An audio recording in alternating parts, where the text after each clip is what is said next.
माजी मुख्यमंत्री सन्माननीय शिवराजजी चव्हाण साहेब यांचा 24 तारखेला कोल्हापूर, हातकणंगले आणि सातारा या क्लस्टरमध्ये दौरा होणार आहे आणि त्या सातारा लोकसभेच्या दौऱ्याच्या नियोजनासाठी आजची बैठक आयोजित केलेली होती आणि त्याच अनुषंगाने आज इथंही पत्रकार परिषद होत आहे। आजच्या या पत्रकार परिषदेला व्यासपीठावर उपस्थित या विभागाचे खासदार सन्माननीय उदयन महाराज, उपस्थित असणारे आमदार सन्माननीय जयकुमार गोरे, आमचे भारतीय जनता पार्टीचे संघटन महामंत्री मकरंद भाऊ देशपांडे, उपस्थित असणारे जिल्हाध्यक्ष धैर्यशील दादा कदम, अतुल बाबा, मनोज दादा घोरपडे आणि सर्व आमचे भारतीय जनता पार्टीचे प्रमुख पदाधिकारी आणि उपस्थित सर्व सन्माननीय पत्रकार, इलेक्ट्रॉनिक मीडिया, पोर्टल, सर्व चॅनलचे पत्रकार बंधू भगिनी, मार्च मध्ये लोकसभेच्या निवडणुकीची आचारसंहिता लागण्याची शक्यता आहे। एप्रिल आणि मे मध्ये देशभरामधल्या 543 लोकसभेच्या निवडणुका होणार आहेत आणि त्यालाच अनुसरून 17 आणि 18 फेब्रुवारी रोजी दिल्ली या ठिकाणी भारतीय जनता पार्टीचं राष्ट्रीय महाअधिवेशन झालेलं आपल्या सर्वांना ज्ञात आहे। या अधिवेशनामध्ये भारतीय जनता पार्टीच्या सर्व वरिष्ठ नेत्यांनी मार्गदर्शन केलं।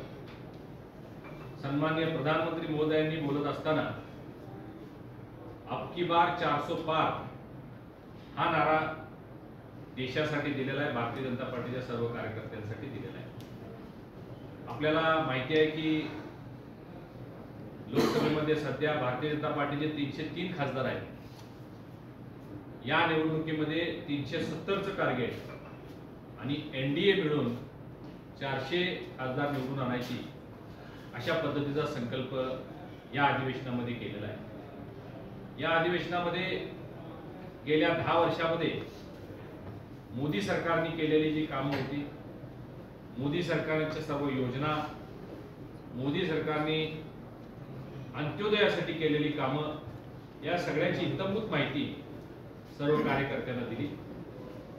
आज जागतिक अर्थव्यवस्थेमध्ये भारत 5व्या क्रमांकावर आहे आणि प्रधानमंत्री मोदींच्या 3ऱ्या टर्ममध्ये म्हणजे 2024 ते 29 यामध्ये भारताला जागतिक अर्थव्यवस्थेमध्ये 3ऱ्या नंबरवर घेऊन जायचा अशा पद्धतीचा संकल्प त्यांनी केलेला आहे। देशभरामधल्या 543 लोकसभेचे क्लस्टर फॉर्मेशन करण्यात आलेले आहे। यासाठी 130 लोकांची निवड करण्यात आलेली आहे। प्रत्येक व्यक्तीला 3 लोकसभेची जबाबदारी दिलेली आहे आणि त्यामध्ये कोल्हापूर, हातकणंगले आणि सातारा या 3 लोकसभेचं एक क्लस्टर फॉर्मेशन होऊन या 3 लोकसभेची जबाबदारी क्लस्टर प्रमुख म्हणून माझ्यावरती आहे आणि त्याला अनुसरून या कार्यक्रमाच्या नियोजनासाठी मी आज इथं आलेलो आहे। जो कार्यक्रम दिल्लीमध्ये झाला त्याची माहिती दिली। त्या अधिवेशनामध्ये 2 मोठे ठराव मांडण्यात आले। या सगळ्याची माहिती अगदी ग्रामस्तरापर्यंत पोहोचण्याच्या दृष्टिकोनातून आयोजन केंद्रीय भारतीय जनता पार्टीच्या वतीने करण्यात आलेलं आहे आणि त्यासाठी सर्व वरिष्ठ नेते यांची नेमणूक करण्यात आलेली आहे। शिवराजसिंग चव्हाण साहेबांच्या बाबत आपल्याला माहिती आहे की सलग 3 वेळा मुख्यमंत्री बनण्याचा मान त्यांना मध्य प्रदेश सारख्या एका मोठ्या राज्यामध्ये मिळालेला आहे। त्याचं एकमेव कारण म्हणजे त्यांचा साधेपणा, त्यांचा लोकांमध्ये मिसळण्याचा त्यांचा जो प्रयत्न, लोकांसाठी केलेल्या अनेक योजना आणि मध्य प्रदेशला प्रगतीपथावर नेण्याचं काम ज्या पद्धतीने केलं त्यामुळे त्यांची लोकप्रियता आहे। मध्य प्रदेशमध्ये आत्ताच झालेल्या विधानसभेच्या निवडणुकीमध्ये त्यांचा मोठा प्रभाव होता आणि त्यामुळे सुद्धा सत्ता येण्यामध्ये पुन्हा एकदा तिथं मोठी ताकद त्यांची लागलेली होती। असे वरिष्ठ नेते आज आमच्या या क्लस्टर दौऱ्यामध्ये येत आहेत। 24 तारखेला सकाळी 7 वाजता ते कोल्हापूरला येणार आहेत। कोल्हापूरमध्ये महालक्ष्मी दर्शन, निवार लेखन, चाय पे चर्चा पत्रकार परिषद करून एक मोठा मेळावा सर्व पदाधिकारी कार्यकर्ते यांचा आम्ही कोल्हापूरमध्ये घेणार आहोत. दुपारच्या सत्रामध्ये हातकणंगले लोकसभेचा मेळावा पदाधिकारी कार्यकर्त्यांचा शिरोली या ठिकाणी होणार आहे आणि संध्याकाळी 5 वाजता ते सातारा या ठिकाणी पोहोचणार आहे. साताऱ्यामध्ये संध्याकाळची वेळ असल्यामुळं छोटा मेळावा न करता जाहीर सभा घेण्याचा निर्णय इथल्या सर्व प्रमुख पदाधिकाऱ्यांनी मान्यवरांनी आता निर्णय घेतलेला आहे. 5 वाजता गांधी मैदान या ठिकाणी हा कार्यक्रम होणार आहे, ज्याच्यामध्ये शिवराजसिंग चव्हाण साहेब हे या लोकसभेच्या मतदारसंघातील सर्व पदाधिकारी कार्यकर्ते आणि नागरिक यांना संबोधित करणार आहेत. तर हा कार्यक्रम यशस्वी होण्याच्या दृष्टिकोनातून सर्व पदाधिकारी आमचे कार्यरत आहेत. मी या विभागाचा क्लस्टर प्रमुख म्हणून आपल्या सर्व मीडिया बंधूंना विनंती करतो की आपण हा सगळा कार्यक्रम आपल्या सुप्रसिद्ध अशा दैनिकातून, चॅनलच्या माध्यमातून, पोर्टलच्या माध्यमातून आपल्या सर्व जे आपले दर्शक आहेत, जे आपले वाचक आहेत, त्यांच्यापर्यंत हा संपूर्ण कार्यक्रम आपण पोहोचवावा.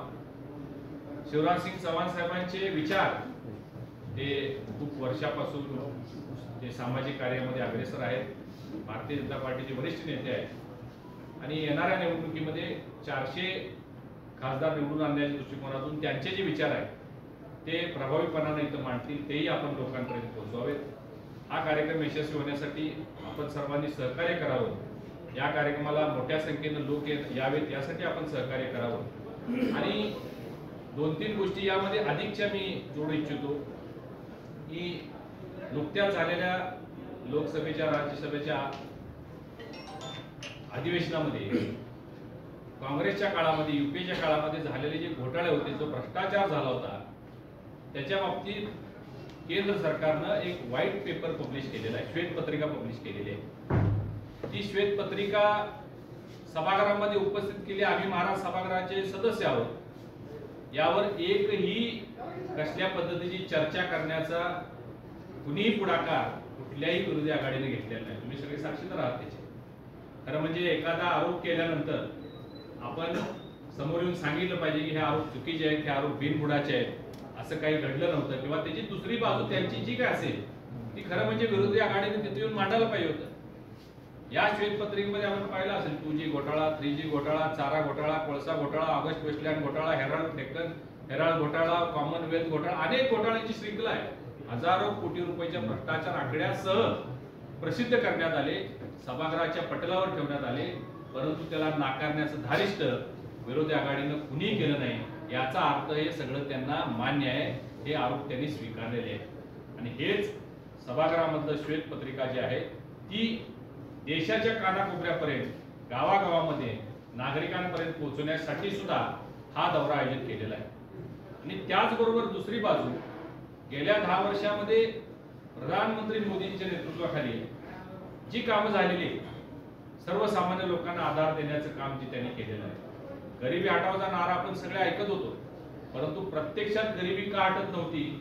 आणि या 10 वर्षामध्ये असं काय झालं की 25 करोड लोक दारिद्र्य रेषेपासून बाहेर आलेले आहेत. या सगळ्याची उत्तमूत माहिती त्या 24 तारखेच्या मेळाव्यामध्ये आपल्याला, आपल्या नागरिकांना, या लोकसभेतल्या नागरिकांना ऐकायला मिळणार आहे. तर आपण सगळ्यांनी या मेळाव्यामध्ये सहभागी व्हावं, त्यांचे विचार लोकांपर्यंत पोहोचवावेत, अशा पद्धतीची विनंती आणि आव्हान मी आपल्याला करतो. आपले काही प्रश्न असतील तर आपण विचारू शकता. माझ्या अखत्यारात जे असतील त्याचे मी उत्तरं देईन. जे नसतील त्या बाबतीत महाराज आहेत किंवा जिल्हाध्यक्ष आहेत ते या बाबतीत बोलतात. साहेब, श्वेतपत्रिकेतील तुम्ही सांगताय श्वेतपत्रिकेमध्ये अनेकांनी घोटाळे केल्याचं तुम्ही जाहीर केलं, मात्र ज्यांच्यावरती आरोप केले तेच आता तुमच्या बाजूला आहे, तुमच्या सोबत आहे. मग आता हे नेमकं जनतेनं घ्यायचं कसं? एखादं नाव सांगा. अजित पवारांवरती केलं घोटाळ्याच्या बद्दल. श्वेतपत्रिका केंद्र सरकारची आहे, राज्याची नाही आहे. केंद्र सरकारच्या श्वेतपत्रिकेमध्ये युपीएच्या काळामध्ये घडलेले घोटाळे त्याची माहिती आहे, राज्याची नाही. आणि साहेब, शिवराजसिंग चव्हाण वरवर येणार आहे. महाविकास आघाडीतून शाहू महाराजांना तिकीट मिळण्याची शक्यता आहे. महायुतीचा उमेदवार ठरलाय का किंवा तशी काय चर्चा आहे?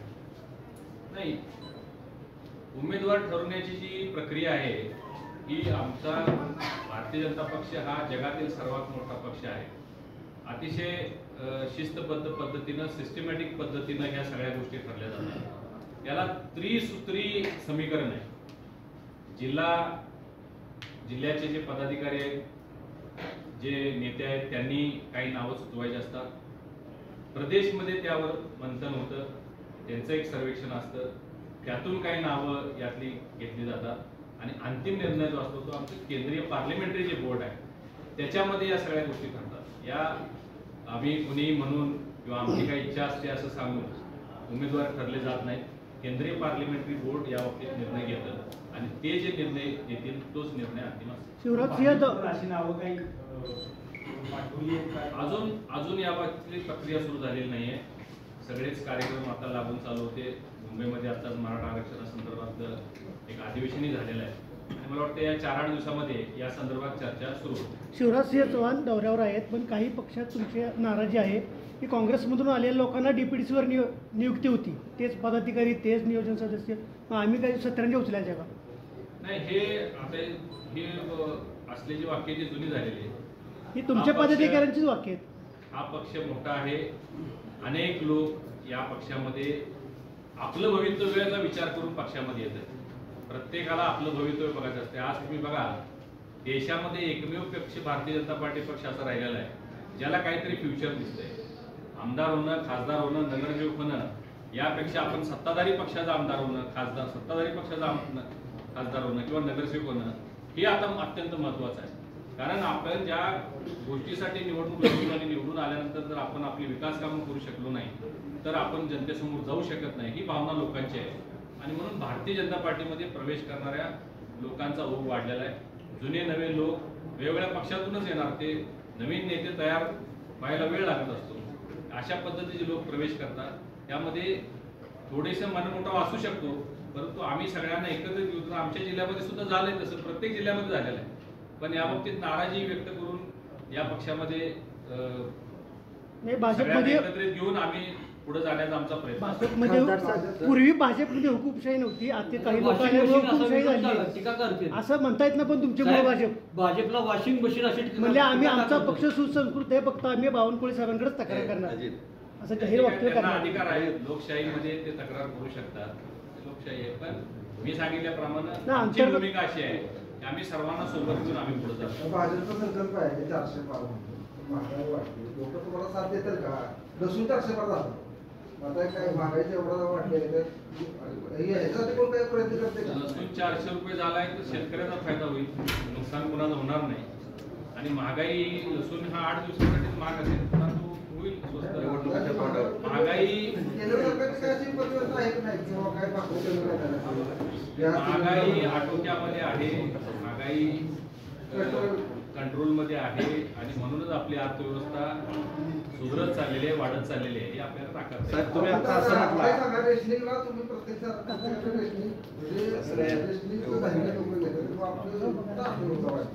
लोकांना रेशन मोफत देण्याचा निर्णय केंद्र सरकारने घेतलेला आहे. कारण देशामध्ये कोविडच्या परिस्थितीनंतर लोकांचे व्यवसाय, लोकांचे रोजगार, नोकऱ्या हे सगळं ठप्प झालेलं होतं आणि यामध्ये आपल्या देशातल्या लोकांची उपासमार होऊ नये या दृष्टिकोनातून प्रधानमंत्री महोदयांनी हा निर्णय घेतला आणि 80 कोटी लोकांना रेशन देण्याचं काम, शेतकऱ्यांकडून खरेदी करून देण्याचं काम या जगामध्ये एकमेव सरकार करते, ते आमचं भारतीय जनता पार्टीचं केंद्र सरकार. साहेब आता तुम्ही असं ऐका बरं का साहेब, ते जाऊ देत, ते सगळं होईल. तुम्ही आता भ्रष्टाचाराची लिस्ट वाचली, केंद्र शासनाच्या भ्रष्टाचाराची लिस्ट तुम्ही वाचलीत आणि तुम्ही असं सांगितलं की ह्याच्यावर विरोधकांनी कुठल्याही प्रकारचं आपलं म्हणणं मांडलं नाही. फक्त केंद्र शासनात भ्रष्टाचार होतो का महाराष्ट्र शासनातही भ्रष्टाचार होतो आणि तो पुन्हा व्हाईट होतो, ह्याबाबत भाजपचं काय साधारण धोरण काय? मला प्रश्न लक्षात आला. केंद्र शासनाकडे भ्रष्टाचार झालं, तुम्ही ती यादी सांगितली पूर्ण, कुठल्या कुठल्या ह्याच्यात यादीत भ्रष्टाचार झाला आणि विरोधकांनी त्याबाबत काय म्हणणं मांडलेलं नाही आणि श्वेतपत्रिका काढलेली आहे. तर अशा पद्धतीनं महाराष्ट्रातही भ्रष्टाचार होतो का किंवा झालेल्यांना तुमच्याकडे घेतल्यानंतर ते व्हाईट कॉलर होतात का? असं काय भाजपचं धोरण काय? माझं एवढंच म्हणणं आहे की मी भारतीय जनता पार्टीचा कार्यकर्ता आहे. केंद्रातले प्रतिनिधी म्हणून मी आणि महाराज काम करतोय. केंद्रामध्ये गेल्या 10 वर्षामध्ये भारतीय जनता पार्टीच्या कुठल्याही नेत्यावर कुठल्याही मंत्र्यांवर भ्रष्टाचाराचा आरोप झालेला नाही आणि या आधारावरच आम्ही जनतेसमोर जाणार आहोत की पूर्वीच्या 10 वर्षातल्या 2004 ते 14चा जो कारभार युपीएचा होता आणि आमचा आता एनडीएचा 10 वर्षातला कारभार हे घेऊन आम्ही लोकांच्या समोर जाणार आहोत. पण आपलं शासन इथं महाराष्ट्रात आहे आणि अनेकांचे घोटाळे तुम्ही बाहेर काढले आणि पुन्हा तुमच्याकडे आले की त्याची पूर्ण चौकशी थांबली किंवा त्याच्यावर बरं शब्द काढला जात नाही. ह्याबाबत तुमचं म्हणणं काय? अशोक चव्हाण आता तुमच्या सानिध्यात आहेत, त्यांच्यावर आदर्शचा घोटाळा होता, ते सुद्धा राज्यसभेचे सदस्य आहेत. या संदर्भात मी बोलणं उचित होणार नाही. ते वरिष्ठ नेते आहेत.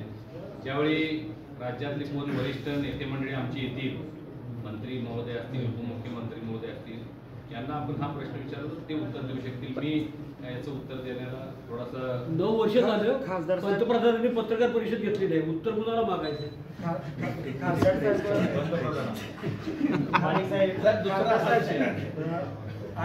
गेल्या 15 दिवसापासून अनेक दौरे आयोजित करण्यात आले होते. आता जो शिवराज सिंग चव्हाण साहेबांचा दौरा आयोजित करण्यात आलाय तो नेमका स्थगित होणार आहे का होणार आहे? नक्की नाही साहेब, राज्यातल्या घोटाळ्यांची श्वेतपत्रिका काढणार आहे का तुम्ही? सोबत आले. पश्चिम महाराष्ट्रातला एक मोठा नेता भाजपामध्ये प्रवेश करणार होता. काय झालं? त्यांचा संपर्क आहे का आपल्यासोबत आणि कधी प्रवेश केला? नाही या बाबतीत मला ऐकलं. 25 तारखेला दादा, आजची जी बैठक 25 आहे तारखेला ते बीजेपीची आहे आणि शिवराज सिंह चव्हाण येतात ते पण बीजेपीचे आहे. याचा अर्थ असा समजायचा की सातारा लोकसभा मतदारसंघ सुद्धा महायुतीमध्ये बीजेपीला मिळणार नाही. आम्ही आमची महायुतीचीच भूमिका ही आहे. भाजप पक्ष हा पक्ष म्हणून कार्यरत आहे. महायुतीचे जे कोण उमेदवार असतील, आज आपल्याला सांगता येणार नाही कोणाची उमेदवारी असेल, महाराजांना माहित असलं तर मला माहित नाही. या विभागामध्ये महायुतीचा जो उमेदवार असेल, कोणत्या पक्षाचा असेल हे आज सांगता येणार नाही. आज आम्ही महायुतीमध्ये भारतीय जनता पार्टी, एकनाथ शिंदे साहेबांची शिवसेना, अजितदादांची राष्ट्रवादी, त्याचबरोबर अनेक घटक आहेत, आरपीआय आहे, अनेक घटक आहेत. या सगळ्यांच्या पैकी कुणाला उमेदवारी दिली जाईल हे आज सांगणं मला एवढी तयारी आज का? आणि आज महायुतीमध्ये आमची तयारी कायम चालू आहे, आज नाही आहे. हे आम्ही वर्षानुवर्ष आमची तयारी चालू आहे. माहितीतलं कोणच दिसत नाही इथं. ही भाजपचा मेळावा आहे. भाजपच्या संघटनाची बैठक. कृष्णराज मेळाव्याला कोण येणार आहे? सातारामध्ये जो मेळावा येणार आहे त्यामध्ये माहितीचे नेते येणार आहेत का? नाही, फक्त भाजपचे. तर दुसरं असं आहे, याचा अर्थ सातारा मतदारसंघावर भाजपचा दावा आहे असं दावा समजायचं. आमच्या सगळ्या मतदारसंघावर आहे ना, 543 मतदारसंघावर आहे. सातारा- त्याला दावा असायला काय? त्यात सातारा आहे. उमेदवारी द्यायची कोणाच्या केंद्रीय सातारा पार्लमेंट लोकसभा मतदारसंघात म्हणजे सातारा जिल्ह्यात सातारा आणि माढा हे दोन प्रश्न या विषयी- त्या मतदारसंघात साहेब ऐका, त्या मतदारसंघात विशेषतः सातारा पेक्षा माढा मतदारसंघात जी भाजपत कळवण लागली त्याबाबत काय माहिती वगैरे घेतली का आपण? त्याच्यावर काय चर्चा प्रत्येक केली? घरामध्ये भांड्याला भांड लागत असते, पण काय त्यामुळे संसार तुटत नसतो. हे म्हणजे हे निवडणूक लागली तुटण्याचं भांडण आहे असली का? तरी निवडणुकीच्या आधी हे सगळं सुरळीत होईल आणि काम त्या चांगले जसे पिक्चर असतात त्याप्रमाणे नाही. पुढे तो संसार चांगला वाङ्मयात चालेल. नसलेलं ऐकायला मिळत नसलेलं आणि शब्द साहेब, ऐकायला मिळतात. समन्वय समिती तुमच्या अध्यक्षतेखाली केंद्राने तुमच्या अध्यक्षतेखाली समन्वय